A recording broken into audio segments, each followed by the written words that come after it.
అందరికీ నమస్కారం.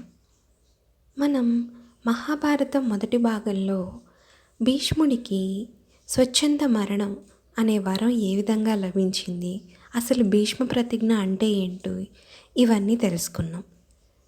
ఇప్పుడు రెండవ భాగంలో మనం కొన్ని విషయాలు తెలుసుకుందాం. శంతనుడికి సత్యవతికి ఇద్దరికీ వివాహం జరిగింది.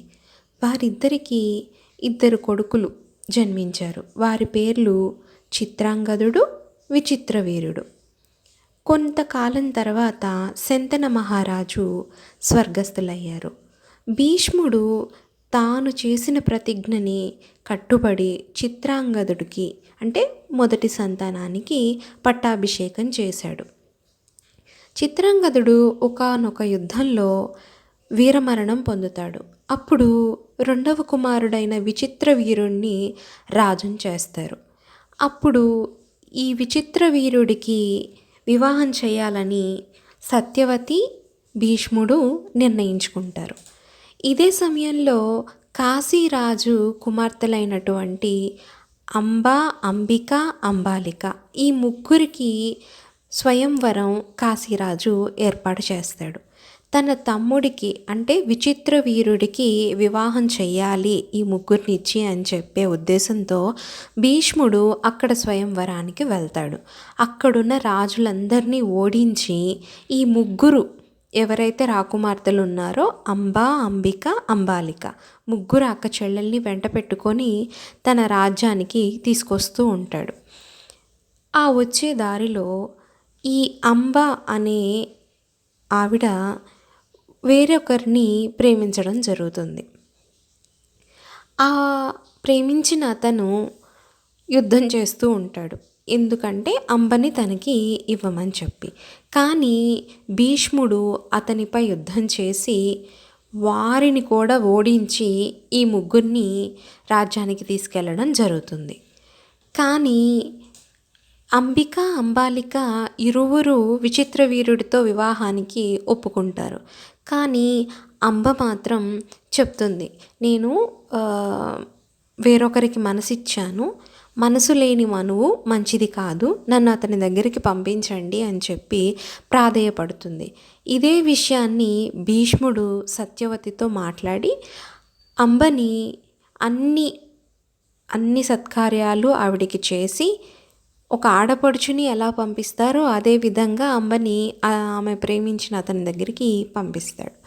కానీ అతను నిరాకరిస్తాడు. ఎందుకంటే భీష్ముడు నిన్ను తీసుకెళ్ళాడు, వెళ్ళేటప్పుడు నేను యుద్ధం చేసి ఓడిపోయాను కాబట్టి నిన్ను పొందే అర్హత నాకు లేదు, నేను నిన్ను స్వీకరించలేను అని చెప్పడం జరుగుతుంది. ఆ బాధతో అంబ తిరిగి రాజ్యానికి వస్తుంది. భీష్ముణ్ణి కానీ తన తమ్ముణ్ణి కానీ వివాహం చేసుకోవాలి తప్పనిసరిగా అని చెప్పి వేడుకుంటుంది. అందుకు భీష్ముడు నిరాకరిస్తాడు. ఎందుకంటే నేను ఎటువంటి వ్యక్తిని ఎవరిని వివాహం చేసుకోనని ప్రతిజ్ఞ పూనాను, నేను వివాహం చేసుకోలేను అని చెప్పి భీష్ముడు అంబకి వివరిస్తాడు. అయినా కూడా తీవ్రమైన బాధ, వేదన, కోపంతో ఉన్నటువంటి అంబ ఎంతగానో నిరుత్సాహంతో ఎలాగైనా భీష్ముడిని నాశనం చేయాలని తపోవనానికి వెళ్తుంది. ఎందుకు? తపస్సు చేయడానికి. ఏ విధంగానైనా భీష్ముడిని నాశనం చెయ్యాలి అనే ఒక తీవ్రమైన సంకల్పంతో తను అడవులకు వెళ్తుంది. కానీ ఆ వెళ్ళే క్రమంలో ఒకానొక సమయంలో ఋషుల కారణంగా తెలుసుకుంటుంది తన తాతగారైనటువంటి అతను అక్కడ ఉన్నారు అని చెప్పి.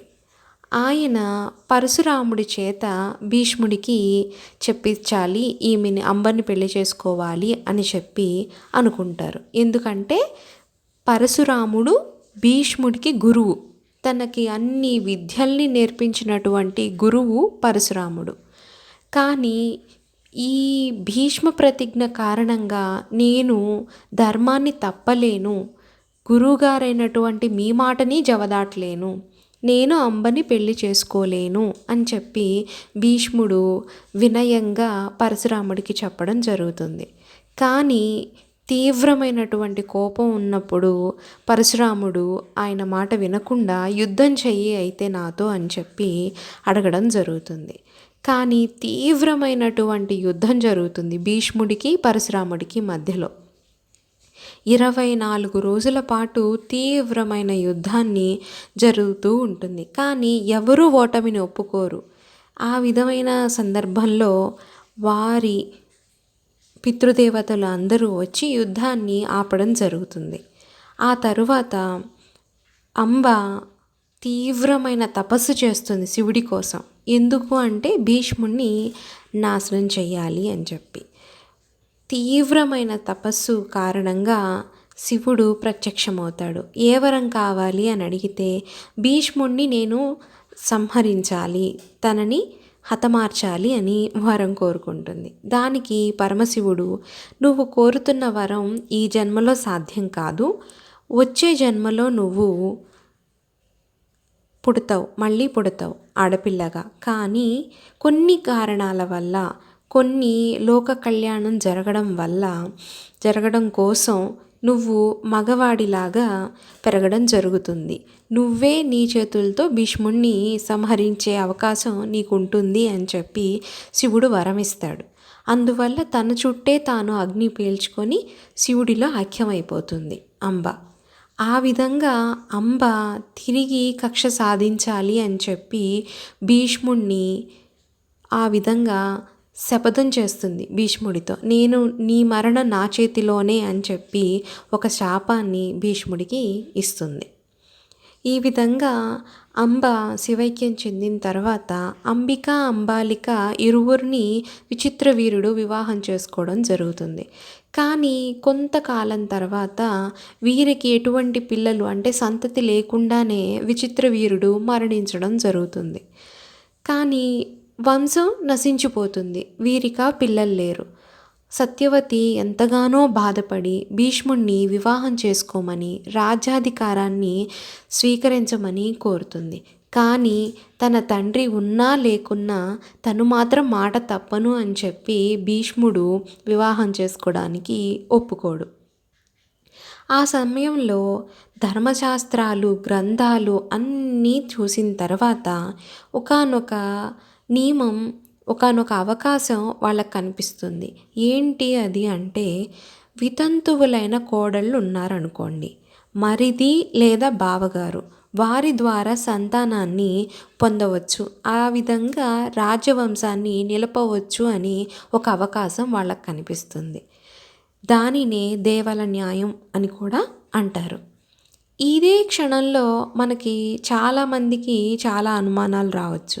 అదేంటండి, మరిది లేక బావగారితో సంతానాన్ని ఏ విధంగా పొందుతారు అని చెప్పి. కానీ దేవల న్యాయం అంటే అది దేవతలు అనుసరించే న్యాయం లాంటిది అన్నమాట. మనం అనుకుంటున్నటువంటి ఏ విధమైన శారీరక సంబంధంతో వీరు సంతానాన్ని పొందరు. వారికున్న యోగశక్తి వాటితో మాత్రమే సంతానాన్ని పొందుతారు.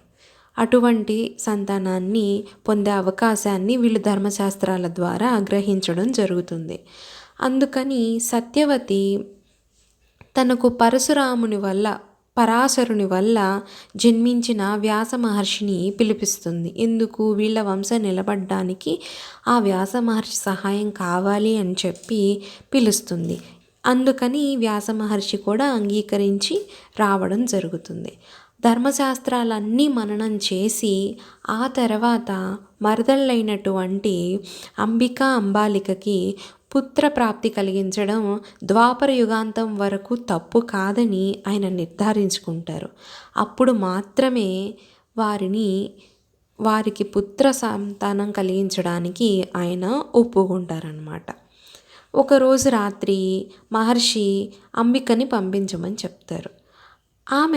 అంబిక ఆ మహర్షి యొక్క గడ్డాన్ని, జడని, అంటే ఆయన ఉన్న అటువంటి దేహాన్ని చూసి భయపడిపోయి కళ్ళు గట్టిగా మూసుకుంటుంది ఆయన్ని చూడగానే. అందువల్ల ఆయన వల్ల ఆమెకి పుత్రుడు కలిగాడు. కానీ ఈమె కళ్ళు మూసుకున్న కారణంగా ఆ కుమారుడు కళ్ళు లేనివాడుగా పుట్టాడు, గుడ్డివాడైపోయాడనమాట. సత్యవతి చాలా విచారించింది. అయ్యో, మొదటి బిడ్డ గుడ్డివాడైపోయాడే, ఏంటి ఎలాగా అని. ఈసారి అంబాలికను పంపించింది. ఈమె కూడా మహర్షి రూపాన్ని చూసి వెలవెలబోయింది.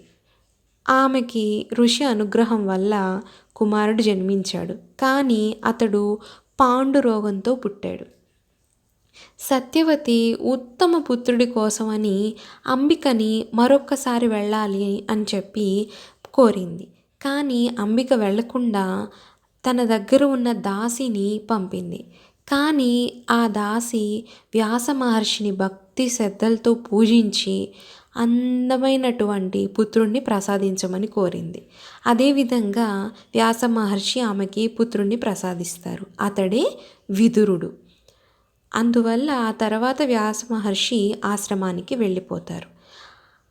అంబికకి పుట్టినటువంటి ఆ వ్యక్తి, ఆ గుడ్డివారు ఎవరైతే ఉన్నారో అతను ధృతరాష్ట్రుడు.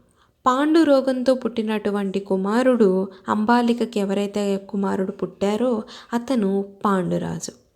జరిగిన దానికి సత్యవతి చాలా విచారించింది. కానీ తలరాతని, కాలగతిని, బుద్ధిని ఎవ్వరూ మార్చలేరని భీష్ముడు ఆమెని నచ్చజెప్తాడు. పిల్లలు పెరిగి పెద్దవారయ్యారు, అన్ని విద్యలు నేర్చుకున్నారు. పెద్దవాడు ధృతరాష్ట్రుడు. కానీ అతడు గుడ్డివాడవడం వల్ల రాజ్యాధికారాన్ని మొత్తాన్ని పాండురాజుకు అప్పగించడం జరుగుతుంది. అతను మహావీరుడు. ఎన్నో గొప్ప గొప్ప యుద్ధాలు చేసి రాజ్యాన్ని ఎంతగానో విస్తరింపజేస్తూ ఉండేవాడు. అటువంటి వీరిద్దరూ యుక్త వయసుకు వచ్చిన తర్వాత వీరిరువురికి వివాహం చేయాలని భీష్ముడు నిశ్చయించుకొని గాంధార రాజపుత్రి అయినటువంటి గాంధారిని, అంటే శకుని యొక్క సోదరిని వివాహం చెయ్యాలి ధృతరాష్ట్రుడికి అని చెప్పి సంకల్పం చేస్తాడు. రెండవ వాడు పాండురాజు. అతనికి యాదవరాజు అంటే సూరసేనుని కుమార్తె కుంతీదేవిని ఇచ్చి వివాహం చెయ్యాలి అని, మళ్ళీ మాద్రరాజు శల్యుని చెల్లెలు మాద్రిని ఇచ్చి భీష్ముడు వివాహం చేస్తాడు. అంటే ధృతరాష్ట్రుడి భార్య గాంధారి. అదేవిధంగా పాండురాజుకి ఇద్దరు భార్యలు. మొదటి భార్య కుంతి, రెండో భార్య మాద్రి. ఈ విధంగా వారి వివాహాలు జరిగాయి. గాంధారి పరమ పతివ్రత.